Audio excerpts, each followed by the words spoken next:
Alright, welcome back to the finals of the losers bracket against Team Clearskies9, who just lost against Anti-Gravity against Team Infinity. And we're already off to our champ select, and already we see Rek'Sai and Vladimir banned. Why? It's Clearskies9, even after Xerxes played a great game as Vlad there. And Team Infinity banned Hecarim, obviously on Xerxes, and Azir and Aurelia, so the two target bans.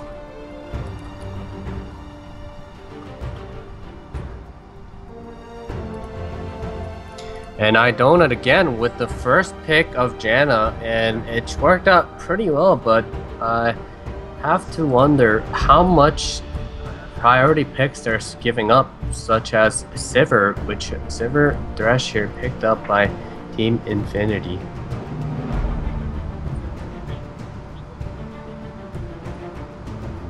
Kazukami going back to the Sejuani, and that's going to be a lot more helpful for the team here, as Sejuani's ult is a lot more reliable than the Gragas explosive barrels here. So Janna, Graves, bot lane, so they are definitely looking to put Thresh into bot lane, as Graves into the Sivir is a bit interesting, but their auto attack trait should be pretty good, but I do have to wonder the Graves pick into the Sivir, but we will see. Ooh, yeah. Flashing of Echo Jungle here. That'd be a fun pickup to see. I mean, I'm always excited to see Echo in the jungle. There it is. Definitely Echo and Sion into the Graves is not that bad, as Graves' low range damage allows Echo to be always able to get that E distance just because of that low auto attack range that Graves has. But from the way it looks, I'm hoping that Xerxes does play some sort of an AoE or burst type champion here, as with Graves and Sejuani, and as I say, they do get the Orianna and Wukong, looking for that wombo combo, huge burst damage here. And right now, these picks. Thing is, this is Team Clearskies9 and Infinity. They played against each other in the second round of this tournament, and looking at these picks, that game we had Clearskies9 on Janna, Corki, Sejuani, Hecarim, and Azir, and we had Infinity on Sivir, Ryze, Amumu, Shen, and Nautilus. And now these players are just picking completely different champions. It just shows how they've adapted to each other's teams as this tournament progresses. It's always nice to see that, to see a team adapt to the situation that they're in, and to see what they can come out with for the upcoming game. Yeah, and definitely it's going to be interesting what the last pick will be, and it does seem like Rat will lock in that Cassiopeia against Orianna. So a big engaged composition by Team Clearskies9 against Team Infinity's pretty good CC composition here. But going off with what you just said, Team Infinity is coming from getting a ton of wins through the losers bracket to make it up to here in the losers finals, compared to Team Clearskies9, who just tasted their defeat, a crushing defeat, winning first set but proceeding to lose the next two.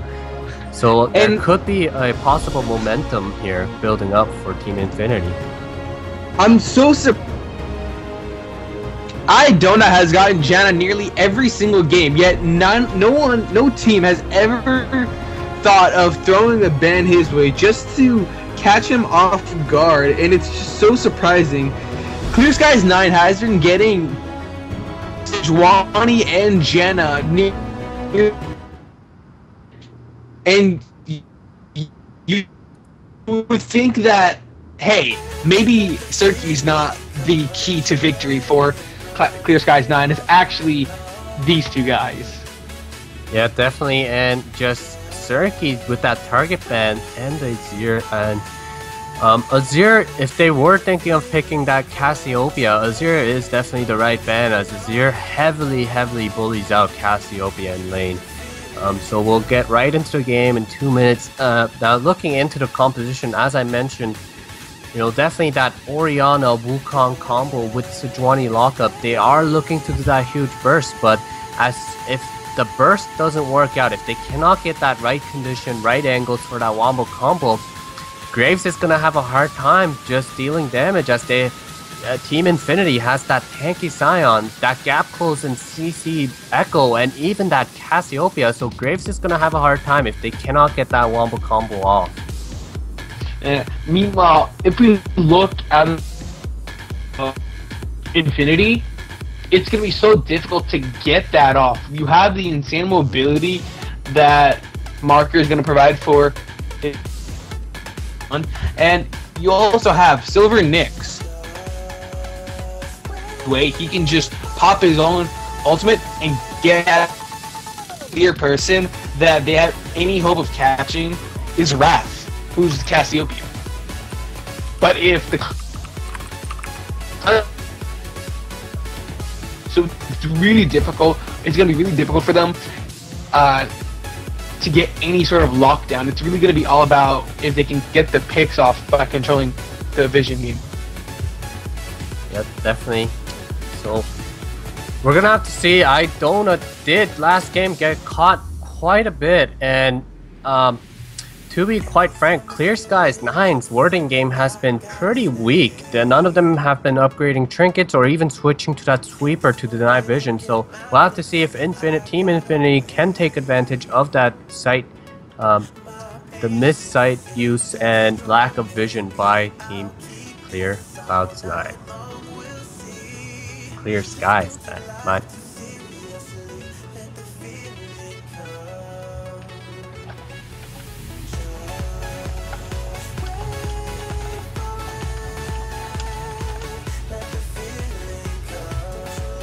So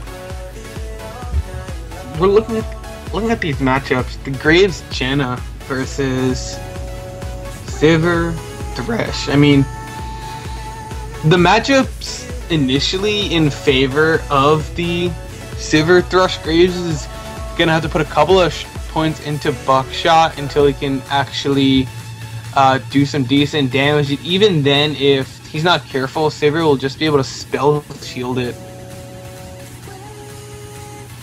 Yeah, definitely.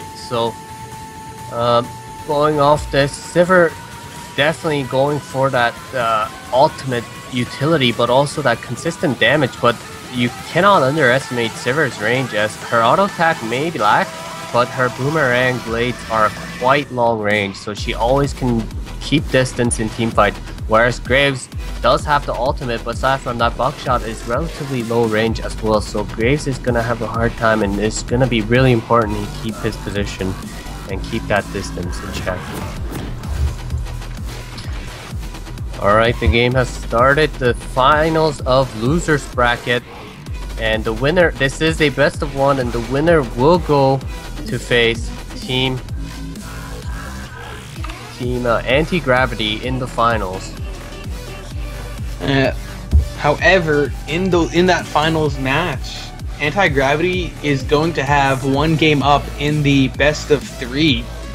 So even though they've made it that far, they're going to have to win 2 in a row, and then they're also going to have to win a best of 3 against Team Anti-Gravity after that. So they have a long road ahead of them.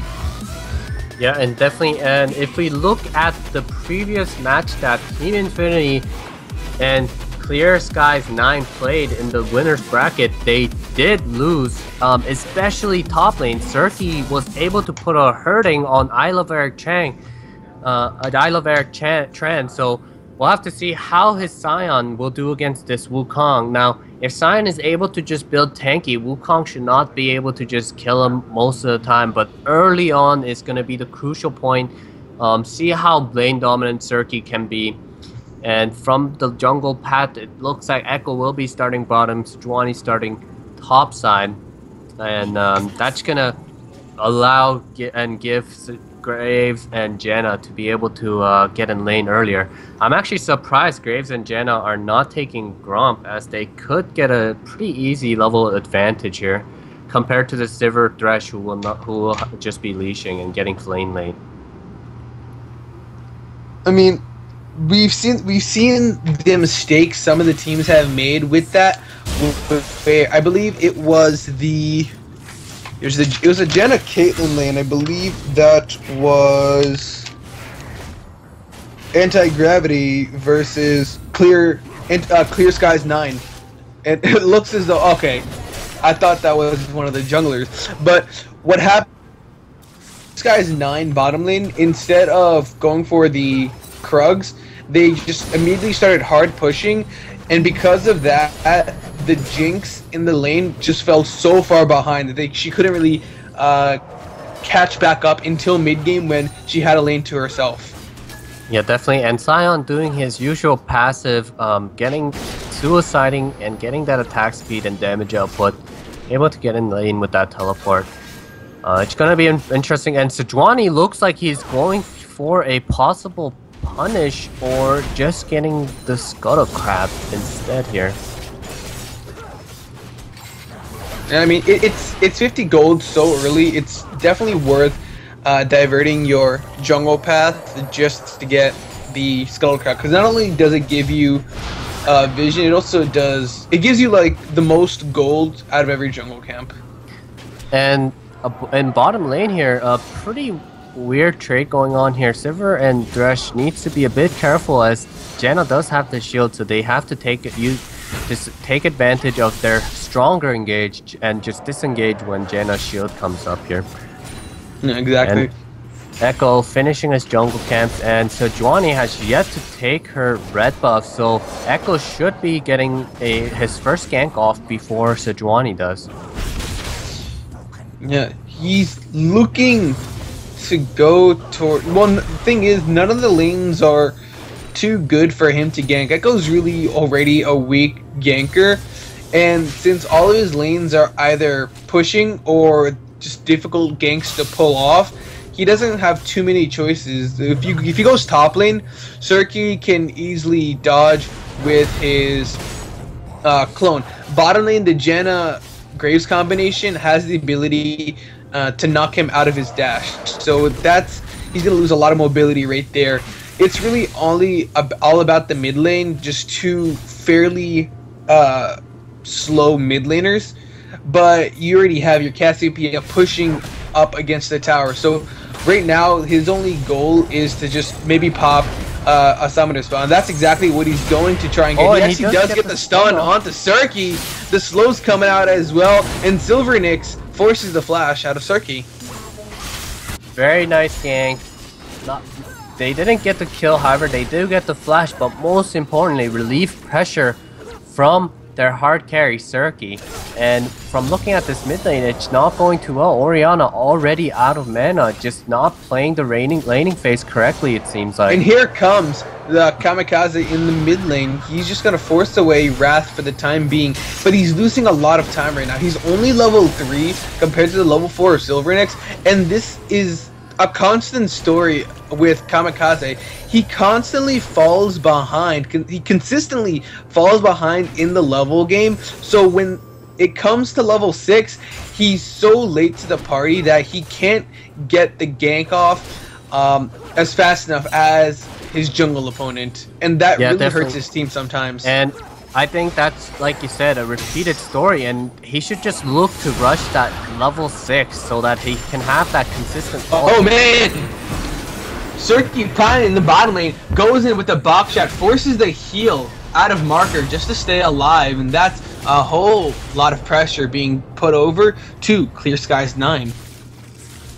And Orianna here falling quite behind in CS, but also just having no pressure. Just already out of mana, which is just very unfortunate. All he can do is just auto attack to CS rather than trading some harass back here.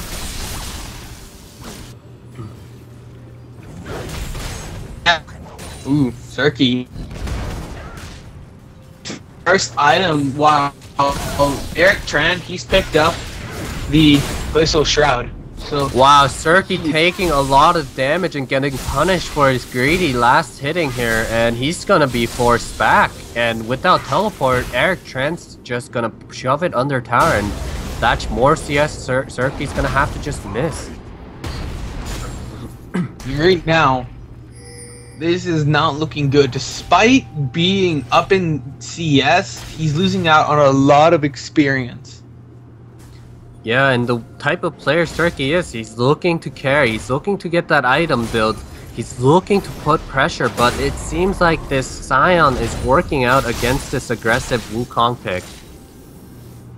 And right now, going back right now, he's effectively denying Serki even more gold and experience by having the lane push to the tower. By the time he gets back to the lane, Serki should have pushed his own minions up into the tower, and Eric Tran will not lose anything. That's a nice move by Silvernix. Almost gets the stun off onto Holocaust, but the flash coming out from Orianna saves his life.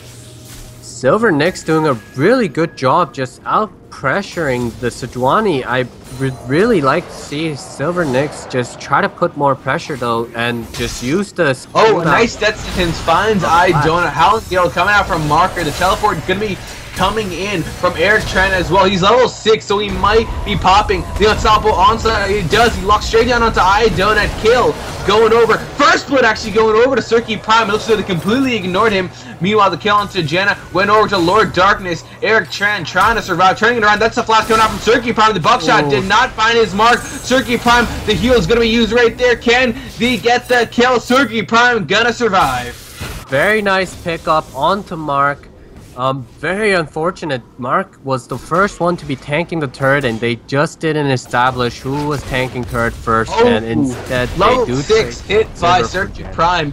He threw down the collateral damage, and he stopped the back of Eric Tran. Not enough to get the kill, however. But that does delay, and Wukong Serki will get the top tower, which is just really good. Just so much pressure top already, just from that missed teleport. And Ori Sejuani looking to do dragon here, and Echo is really low, so they should not be able to respond here. Yeah, right now, Donut just clearing out the ward, and Silvernix, he just needs to let this go. We have Marker joining the fight as well, and there's the flash, and nice ultimate coming out from Wrath. They lock down onto Donut. This dragon is still alive, and Kazakami, he is just gonna back away. Here comes Serki, he's level 6 with the Cyclone. Marker gonna be knocked up, taken down to half health. Immediately the exhaust down on 2.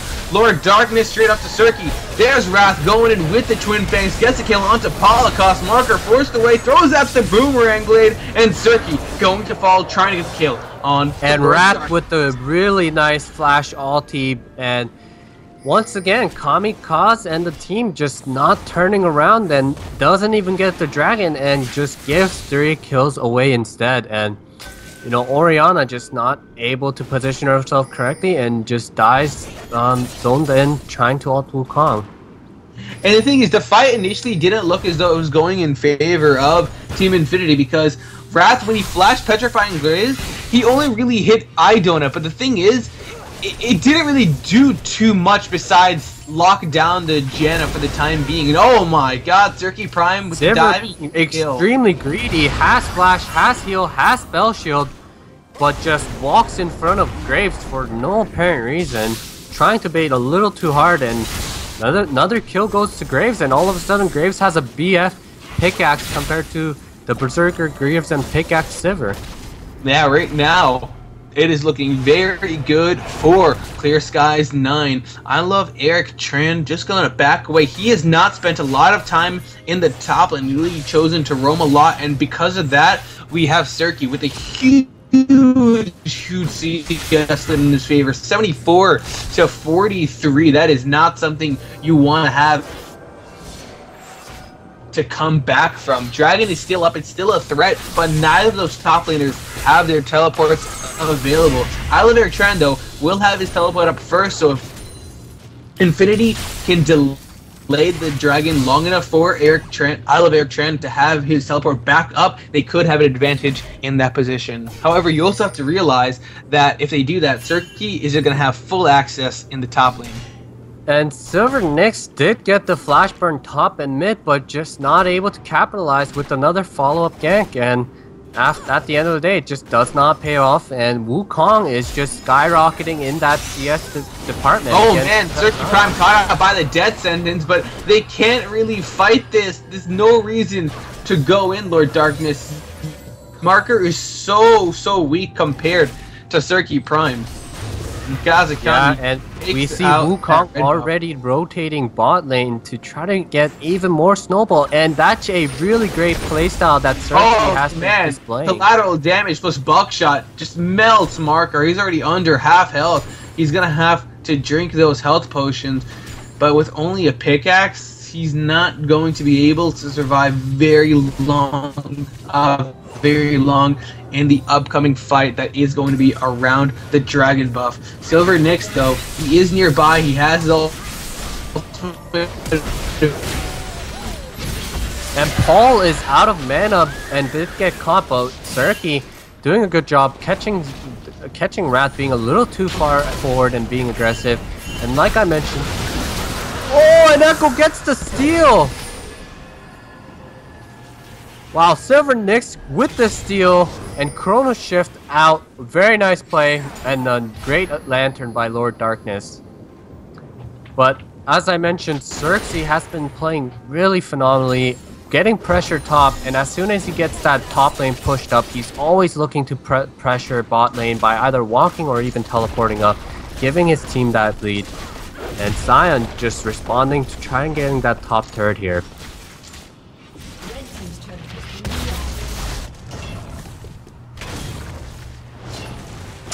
And Sion will return the call and respond by taking the top turret. And Wukong once again will just be heading up top. And Sion, unless he gets that frozen heart soon, Wukong is almost got 1.4k, and he should have a Hydra basically done. Orianna, however, having a pretty hard time CSing against this Cassiopeia and using a lot of mana for... I'm not sure exactly, but Orianna seems to be having a very difficult time laning against this Cassiopeia from Rat. And here, Infinity Edge completed from Graves, going aggressive against the Sivir with just the BF and pickaxe. Just showing its dominance with that item build, item completion, and item advantage. And Thresh at this point Thresh and Sivir just at this point has to just take CS of whatever that comes up, and if they're too far forward, Graves is just gonna punish them over and over again.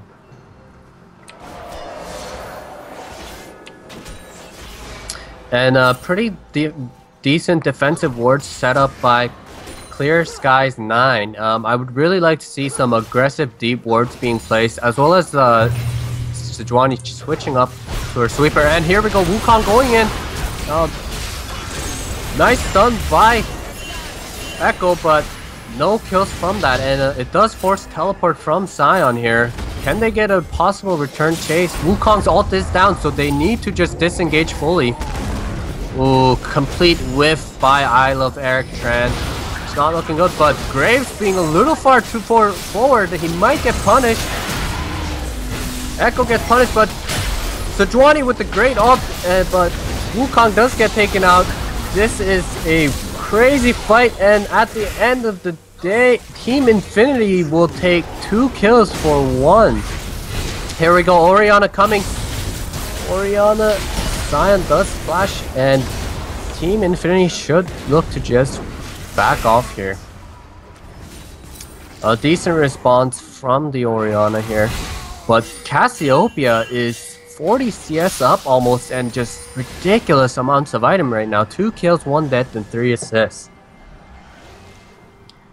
Echo definitely needs to get a little bit tankier, and Sejuani once again, Kazkami going for that Righteous Glory. Really loves that item.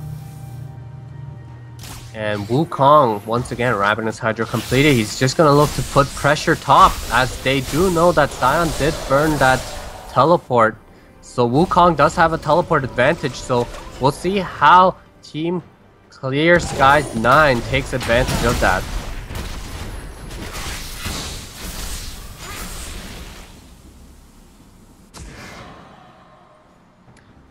Thresh just getting some ward, and throughout this entire tournament almost, most of the teams have been lacking wards in that mid lane. Aside from a couple of players such as Musky Bad, if I remember correctly, he did get that Sightstone and gave a lot of vision control mid, but as you can see, there's absolutely no wards mid lane here. Echo definitely needing to farm up to get tanky. Although Echo does have that pretty great CC, he does require some items to be able to tanky compared to that natural tankiness of Sejuani. Graves 3-0 against Sivir here. Although Sivir did get quite a lot of assists and has ended up almost evening out the gold. Actually 700 gold behind, so we'll see what Graves picks up here. Orianna does need to be careful here. He's a bit far out without any vision mid. Here we go. Echo coming in for a possible gank here. They decide not to actually, and we'll just back off. I'm actually surprised that they located 2 of their pink wards topside, as they actually don't even have a tier 1 tower top or mid. They should look to focus on putting that pink ward around the blue side jungle so that they can always secure it as well as rotate. Since at this point, Sion with his ultimate should be able to escape any of Wukong's all-in, and Wukong doesn't really want to necessarily waste his ult on just possibly getting a Sion kill when he wants to wombo combo with his team. So mostly vision control on the bottom side for both teams. Not much going on, just both teams farming. Now, looking back at the team comp with the game, how the game's going, 2k gold for Clearskies9. But the big key is gonna be this Wukong, who is building that Black Cleaver very shortly. As soon as you get that, it's gonna be ridiculous. But like as I mentioned, Clearskies is gonna depend on how they land and use their CCs and the angle they use it from. And Sejuani, Clearskies9 decides to go for the dragon here, and Team Infinity looking to engage, looking to possibly contest, but Sion not teleporting in, and Howling Gale and Sivir gets extremely, and Wukong with a beautiful ult, and Orianna whiffs it, but a beautiful ult, and beautiful ult by Wukong. Sion's coming, but they just don't have damage at all. Sivir's dead, and Cassiopeia whiffed her ult, and that's just gonna spell disaster for Team Infinity. Wukong just with that fantastic flash ultimate, getting that CC, and just a really questionable communication by Team Infinity. Sion definitely needed to either walk a lot earlier or start teleporting in right away if they wanted to contest, but as soon as Sion was still topside, they needed to just back off, but they just unfortunately get caught by Janna's Howling Gale. And this game is definitely looking bad. Cassiopeia just lacks the range to be able to deal consistent damage compared to champions like Azir or Xerath. So Ryla's Crystal Scepter being completed, so that should help his HP issues, but he's so close. As soon as he walks up to try to deal damage, he's in range of Wukong's Gap Close, Orianna's ultimate, Sejuani ultimate. It's just looking really bad. He does have cleanse, so that should help out, but this is a team comp that Team Infinity has. They want to engage, but from somewhat of a decent multiple angles, but most importantly, they need Sion up in the front line. Echo cannot tank. If they don't have Sion, they just need to back off, or Sejuani will just get that Righteous Glory off and just engage immediately with that Wukong follow-up. And already here we see Wukong with that 7k gold compared to that 5.6 from Sion. And his Black Cleaver is basically done. He's just gonna put pressure. And at this point, Sion is the one without, once again, without teleport, while Wukong has that teleport advantage. He can just keep pushing, put pressure. And let's see if Team Infinity could try to put pressure here. Graves, ooh, Echo does smite it and gets it away, but Graves with that Infinity Edge and Pickaxe longsword, looking for that last whisper by immediately rather than getting that attack speed. So we'll see how that goes. Trying to melt down the frontline Sion, which is Sion, and Sion just having to build awkward item builds. Orianna AP damage, Sejuani AP damage, and huge AP damage, AD damage from Graves and Wukong. And I honestly think that the right choice would be Spectral's Crow and just go immediately into that Omen or that Blade Mail, but I mean Thorn Mail, but definitely Omen, as he does require some base health boost here. Some defensive wards being set up by Lord Darkness on the bottom side. Sion trying to put pressure, and Wukong once again, Cirky with his signature, put pressure, split top, and proceed to try to put pressure in any other lane. That's putting a lot of pressure, and definitely they need to do a better job of getting deeper wards. Team Cloud's Clearskies9 definitely has the aggression to be able to get that deep wards in, so they should look to get those scribing wards upgraded as soon as possible, not just on Janna, but also on maybe Orianna, but definitely Sejuani. But here we go, Orianna getting caught, but Wukong with another great ulti, and a little too far forward from Cassiopeia, and that's just going to result in another devastating team fight, and Sivir not there, and like I said, they need Sion in front. If they do not have Sion in front, Wukong's just gonna walk all over and get that crazy wombo combo in over and over again. You know? And just another time where lack of vision on top side just leads to them chasing Orianna and just getting caught by that Wukong. Cirky doing a really good job keeping his team ahead and just keep putting pressure in any lane possible. Oh, Cirky going for a possible flank here, and Sivir looks like she's vulnerable. Sivir here has to ult to get out, but Echo should get caught here, and that should be the death. But a great death sentence from Thresh, but Orianna finishes Echo and gets the ult shockwave onto that Sion, and like I said, once Sion is tanking the front line, they're just unable to get past them quick enough, and all of a sudden Cassiopeia chasing them down, but they're not able to get any more kills. And as Sion gets more and tankier, they need Sion up at the front. As soon as Sion's up at the front, they're just backline is free to deal damage while Sion CCs the rest of them, and Wukong has to either flash or come from a flank in order to reach the back line. Last Whisper finish for Graves here, and Cassiopeia doing a lot of damage. Seraph's Embrace finished, and Ryla's Scepter. Orianna just a tad short from that dead cap, a little far behind in the farm, but Sejuani doing a better job this game compared to last about pulling that trigger and farming a bit better. Silvernax getting that early gank stop, but just not able to have that big of an impact in team fight, just coming in a little too fast and getting bursted by that huge wombo burst combo from Team Clearskies9.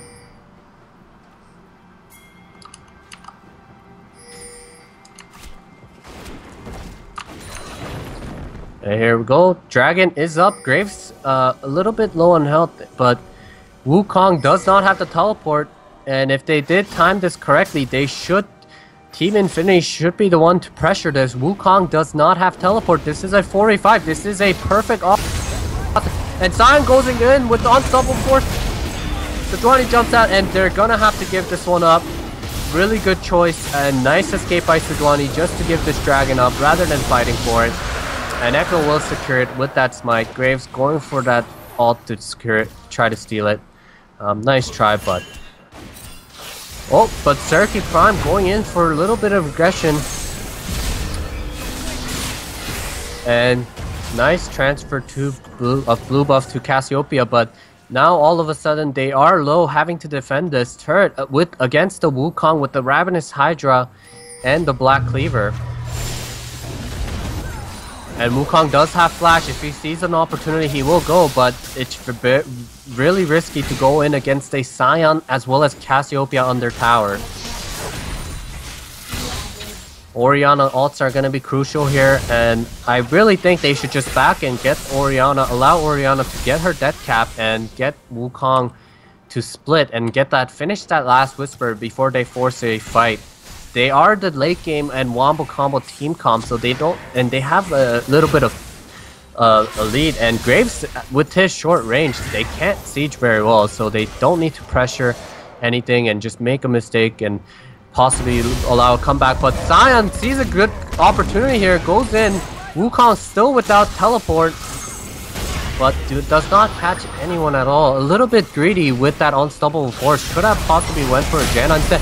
But a great ultimate for Kazakami, and then followed by Orianna. Wukong coming in to finish the job, and this is definitely going to be a 4-for-0 here for Team Clear Sky, showing just dominance. And like I said, just that wombo combo. Team Infinity not respecting that wombo combo and just walking right into. They thought they saw a catch without Wukong, but instead just end up walking into a great Sejuani ult. Kazakami, you know, we've been saying he hasn't been playing up to his standards this whole time, but what a great ultimate on all four. That was just fantastic. Allowing Orianna with that follow-up, and Echo should be cleaning up Echo here, and inhibitor down. 28 minutes in, mid inhibitor down. This game is looking very great for Clearskies9. You know, Clearskies9 just has a lot of damage threats, but most importantly, it is spread out. The AP damage from Orianna, the AD, Wukong, and the Graves AD. And now Wukong does have that last whisper finished, and Orianna with that death cap, so their just power spike is incredibly ridiculous. Cassiopeia trying to do her best, but she's not able to find the right angles to ult, and you know, getting hit by that Sejuani ult and getting CC'd is just not a good thing. Cassiopeia just lacks that range ability, so she does need to be close, but against this team comp, she just has a hard time knowing and getting in position to get into that ultimate range, Petrify range. So almost a 10k gold lead, a 9.8k gold lead for Team Clearskies9. Man, I keep trying to say Cloud9, but alright, and some deep words being placed. Once again, just a lack of number of scribing orbs here, and if they're all gonna go for that warding totem upgrade, they definitely need to buy pink wards. Orianna, Wukong both could have afforded a pink ward, but they choose to not buy it, and they do have the inventory slot for it. So a very sloppy vision control from both teams and throughout this entire tournament. But here we go. Team Clearskies9 trying to damage the tower, but Graves just lacking that range to be able to get that damage in. But Wukong and Sejuani looking for a possible reach around. Here we go, Sejuani coming in from the back here. Oh no, she changes her mind. Kami Craze is not crazy enough to tower dive yet, but he does have the Righteous Glory whenever he needs to. Both front lines, Zion Team Infinite should be engaging on those two front lines right there, while the back line is way beyond, but they decide not to. I'm very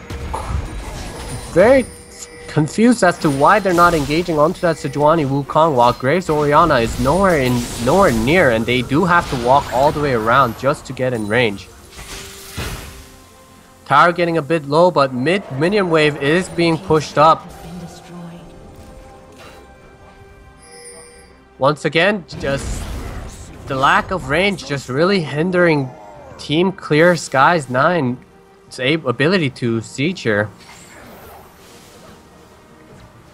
And they're looking for a cute possible pick. Graves is very, very vulnerable here, however. If Zion did engage, they would be quite out of position to help him. But mid still getting pushed in, and Team Infinity trying to do their best to defend, and this is just a Texas showdown of who pulls the trigger first. Team Infinity doesn't want to pull the trigger first, and they're basically like, you pull the trigger first, Kazakami, I mean.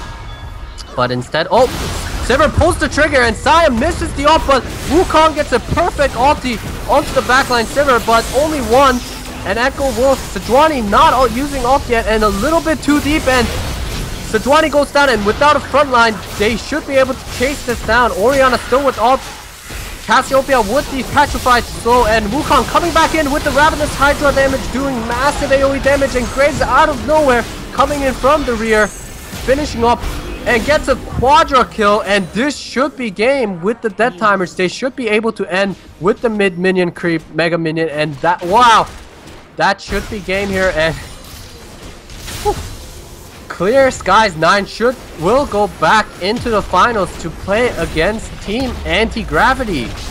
What a great game, showing this communication, team composition, very heavy burst composition. Wukong, Orianna, and Graves burst, as well as Sejuani CC, just doing a lot of work. And at the end of the day, Echo Jungle just doesn't pay off. And Serki just showing that he can easily put so much pressure around the map and help his team when needed. Putting pressure top lane and just immediately following up, and just lack of damage coming out from the enemy, from Team Infinity. Cassiopeia with the highest damage dealt, but just not enough good ultis as well as follow-up damage from the team. And that is going to lead us to our final match